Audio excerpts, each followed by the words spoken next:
এমনি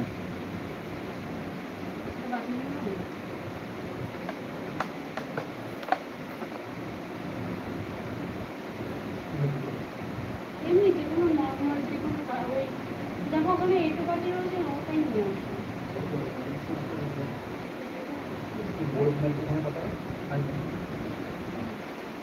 hi friends, তো সবাই কেমন আছো? আর দেখো আমি চলে এসেছি আমার আলাদা, এটাও নরম হয়ে গেছে। ফালতু দিল ডেকে নিয়ে গিয়ে ফালতু বলবে আনলাম ধরে আনলেই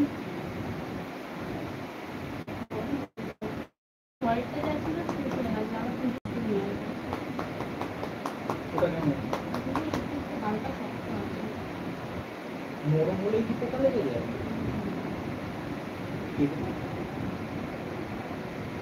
তোমরা কি করছো সবাই? দেখো এখন আমার কাজ চলছে, রাত্রে এদিকে রান্না করছে আর এদিকে তোমার দাদা ভাই একটু বললো যেটা ওনার ফেভারিট খাবার,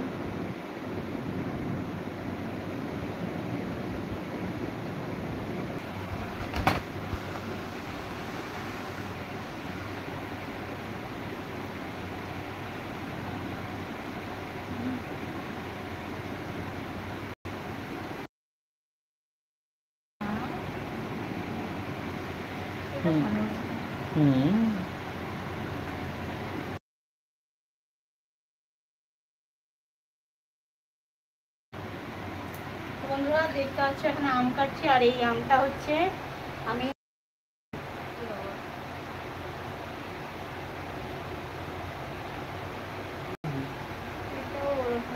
কোথায় ওরকম?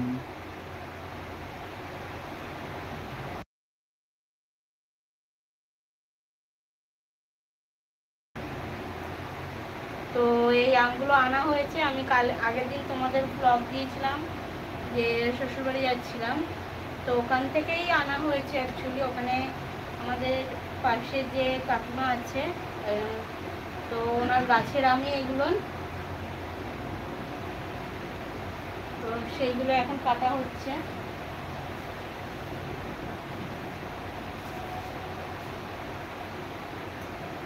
একদম পুরো গাছ পাকা আমটা আরও নিচে পড়েছে, মানে চাতালের উপর পুরো তোমার এক সাইড করে থেতলে গেছে। আর আমাদের বাড়ির আম গাছটা না অনেক বড়, আর ভেতর দিকে গিয়ে দেখলাম বুঝছো আরো একটা আছে, মানে দুটো আম গাছ, এই রাস্তার সাইডের দিকটা একটা আম গাছ ছিল আর ভেতর সাইডের দিকে একটা আম গাছ। আমি অবশ্য আমাদের বাড়ির ভেতরটা যাইনি বন্ধুরা, বাইরের সাইডটা দিয়ে দেখেছিলাম যে একটা আম গাছই আছে, কিন্তু আজকে বাড়ির ভেতর দিকটায় গিয়ে দেখলাম না দুটো আম গাছ, আর আম গাছে ভালোই আম হয়েছে, তাও প্রচুর আম হয়েছে।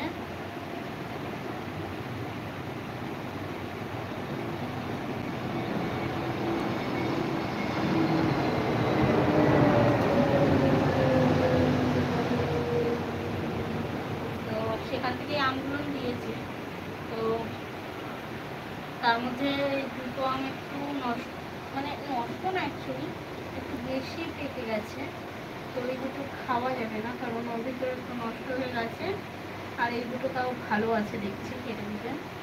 তো চলো এই দুটো দিয়েই তোমাদের দাদাভাইয়ের হয়ে যাবে, আমার অবশ্য পছন্দ না সেরকম একটা, তোমাদের দাদাভাইয়ের যা পছন্দ।